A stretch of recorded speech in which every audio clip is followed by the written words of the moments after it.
안녕하세요. 단밤 주식클래스의 진한케입니다. 코롱생명과학 주식 한 주라도 가지고 있다면 당신은 납치된 것입니다. 아무것도 하지 못하고 마이너스 12%에서 마이너스 25% 빠지렵니까? 이 영상이 업로드 되었을 때는 저는 코롱생명과학의 단독 주주권을 행사하러 갔을 것입니다. 책임있는 임원분과 면담을 진행합니다. 어떤 결과가 나올지는 알 수 없지만 그래도 노력은 해야 한다 생각합니다. 제가 알고 있던 대표님이 아닌 것 같습니다. 이거 어떤 내용인지 해명하라. 이 영상들을 만들고 나서 묵혀두었던 코롱생명과학의 잠재적 리스크가 현실화되는 것을 고민하게 되었습니다. 이 리스크가 현실화가 되면 코롱생명과학 장기 투자자님들 뿐만 아니라 얼마 전 투자한 사람들까지 영향을 받게 됩니다. 현실화되는지는 모르지만 현재 들어오는 소식들로 보면 이미 사전 작업하고 있는 것으로 파악됩니다. 2023년 3월 말 코롱제약과 플랫바이오 합병 소식이 있었습니다. 본능적으로 이상함을 감지합니다. 그래서 주주 카톡방에도 올렸습니다. 물론 그때는 지금처럼 심각하게 생각하지 않았습니다. 하지만 지금에서는 심각하게 고민합니다. 그것은 바로 코롱생명과학이 정상화되지 못한 상태에서 코롱제약과 합병하는 것입니다. 2023년 3월 말에만 해도 김선진 대표는 인보사의 숨은 공로자로 저는 인정하고 있었습니다. 그래서 회사 차원에서 이 합병을 예우해 주는 것이라고 생각했습니다. 하지만 플랫바이오와 코롱생명과학의 중국 기술 수출 관련 용역계약 변경건을 보고 생각이 달라졌습니다. 그리고 회사와의 전화 면담으로 더욱 확신하게 되었습니다. TGC뿐만 아니라 KRS-203하나, KRS-302하나까지 확장한 계약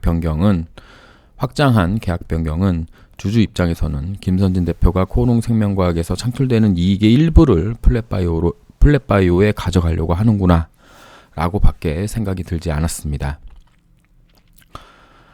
업계 평균 수준의 계약금 대비 수수료 개념이다 라고 회사의 설명을 이해한다 하더라도 왜 플랫바이오하고만 용역계약을 체결했는지 이해하기 어렵습니다. 어차피 성과금 개념이라면 다른 여러 회사와 계약을 했어야 하는 것이 아닌가 생각합니다. 오포인지 야포인지 모르는 에이전시에서 지난 시간 성과가 없다고 해제할 이유가 있었는지 궁금합니다. 집만 해도 잘 안 팔리면 빨리 팔려고 여러 부동산에 내놓는데 기술 수출이 잘 안 된다면서 왜 유독 플랫바이오 한 회사만 코생에서 고집했을까?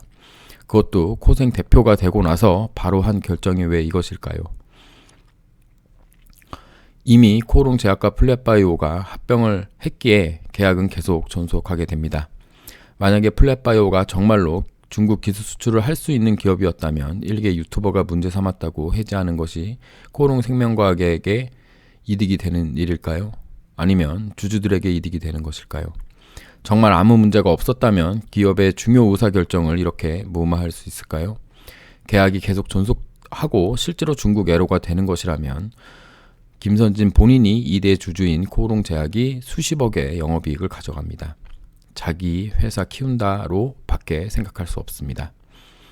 이 플랫바이오와 코생의 계약이 문제가 되는 것은 바로 기술수출 계약 성사의 기여 여부에 있습니다. 중국 애로는 어떤 식으로든 김선진 대표의 사인이 들어가는 것입니다. 김선진 대표는 코생 대표이며 코롱제약 대표이기에 김선진 대표가 코생 대표로 일을 했는지 코제 대표로 일을 했는지는 자기 입맛대로 바꿀 수 있는 것입니다. 막말로 코생에서 기술수출 대상 기업을 찾아내고 실사하는 모든 실무를 다했다 하더라도 코제에서 미팅 장소를 섭외하거나 코제에서 온라인 미팅, 화상회의만 주관해도 코제에서 일 한 개 되는 것이니 코생은 피같은 계약금의 수수료를 코제에게 떼어주는 것이 됩니다. 물론 이 계약은 해제하기로 코생에서 입장 발표했습니다. 그렇다고 실제로 아직 해제된 것은 아닙니다. 그동안 맞은 뒤통수를 생각하면 이번에도 그럴 수 있다고 생각합니다. 저는 코생과 플랫의 용역계약 내용을 알아보고 나서 김선진 대표는 코롱생명과학의 이익을 위해 일하는 분이 아니라고 생각합니다. 코롱생명 과학 주주들의 이익을 위해 일하는 분이 아니라고 생각합니다. 2대 주주인 코오롱제약을 키우기 위한 분으로 생각합니다. 코오롱제약과 플랫바이오의 합병 비율과 합병 후 지분 관계를 보면 이것은 이웅렬 회장님 허락 없이는 나올 수 없는 합병이라는 것을 알 수 있습니다. 우리나라의 어떤 그룹이 비상장 계열사 최대 지분 주주의 지주사 회장님보다 많은 지분을 개인이 가지고 있을까요? 저는 거의 보지 못했습니다. 결국 저는 코오롱제약의 지분 관계를 보고 김선진 대표가 이웅렬 회장님에게 신뢰받고 있다 생각할 수 있었습니다. 그래서 코오롱 그룹 내에서도 어쩔 수 없다는 것을 이해합니다. 많은 주주분들이 재벌이 바보냐, 다 그 손바닥 아니냐 하고 생각합니다. 맞습니다. 저는 이웅렬 회장님이 당했다 생각하지만 아닐 수도 있습니다. 다만 그것이 맞다, 맞지 않다를 떠나서 코오롱생명과학 오래된 주주로서 주주에게 손해가 될 만한 사안이 생긴다면 최소한의 안전장치를 주주들 스스로 마련한다면 좋다고 생각합니다. 합병 시에 나온 뉴스로 보면 코오롱제약의 기업 가치는 약 250억 정도 됩니다. 플랫바이오 자녀 지분을 250억에 가져오는 것이라면 합병한 코오롱제약의 기업 가치는 약 500억이고 2021년 플랫바이오 기업 가치 650억을 가져오면 합병한 코오롱제약의 기업 가치는 약 1천억입니다.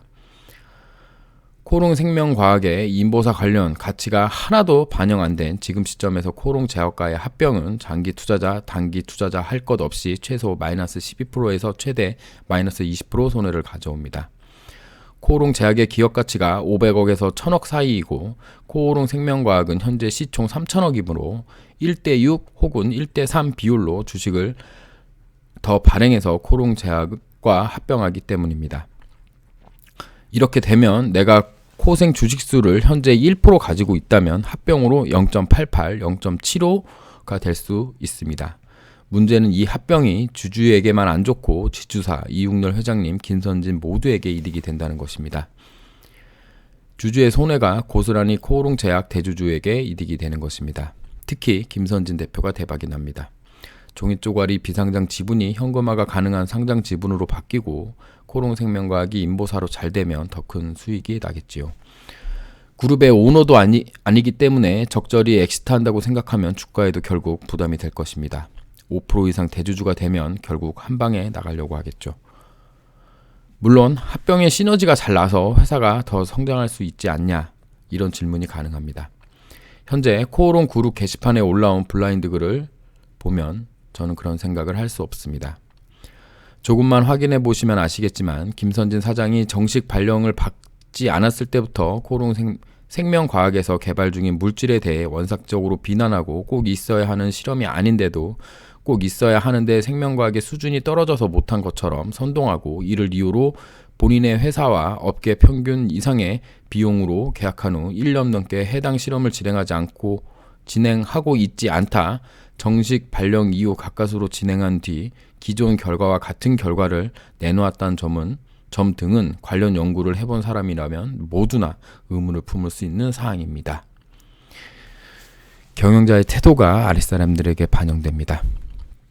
지금 당장 문제가 생기지 않을지라도 결국 장기적으로는 문제가 생길 것입니다. 그래서 지금부터라도 준비해야 합니다. 헤이 홀더의 지분 모은 지 이제 일주일입니다. 벌써 2% 넘게 모였습니다. 이미 할 수 있는 것들이 생기고 있습니다. 우리에게 명분이 생기고 꼭 해야 할 만한 사안이 생긴다면 우리의 연대가 힘을 발휘할 수 있다고 생각합니다. 코오롱제약의 주식 상장은 뉴스에 나온 것처럼 이미 2016년 3월에도 나온 오래된 이야기입니다. 코오롱 그룹 바이오 사업 분야의 마지막 숙제 같은 것입니다. 저는 인보사 사태로 인한 주주들의 손해를 코오롱 그룹에서 이해하고 코오롱 생명과학 주가가 2019년 3월 주가로 돌아가기 전에 코오롱 제약과의 합병을 반대합니다. 최소한 그 시점이 돼야 인보사의 가치를 어느 정도 반영한 코오롱 생명과학의 가치라 생각합니다. 헤이 홀더에 가입한다고 주식 매매가 불가한 것도 아니고 헤이 홀더에 가입한다고 주가가 떨어지는 것도 아닙니다. 7천달이 유튜버가 미쳐 날뛴다고 주가가 떨어지는 것도 아닙니다. 이 코생과 코제의 합병은 언제든 이사회 결정으로 나올 수 있는 것입니다. 그러니 코롱생명과학 투자자는 필수로 회의홀더에 가입하여 혹시 모를 상황에 대비하는 것이 절대 나쁘지 않다고 생각합니다. 우리가 지분 모은다고 무슨 일을 진행하기엔 아직도 넘어야 할 파도가 많음을 기업 전문 변호사님과의 상담을 통해 알았습니다. 하지만 그렇다고 손을 놓고 있을 수는 없습니다. 해야 할 일이라면 해보고 그 결과에 승복하는 것이 맞다고 생각합니다. 지난 임보사 사태 때도 그러한 마음이었고 지금도 그러합니다. 여러분, 어플 하나 설치하는 것입니다. 큰 걱정하지 마시고 동참해 주시길 바랍니다. 감사합니다.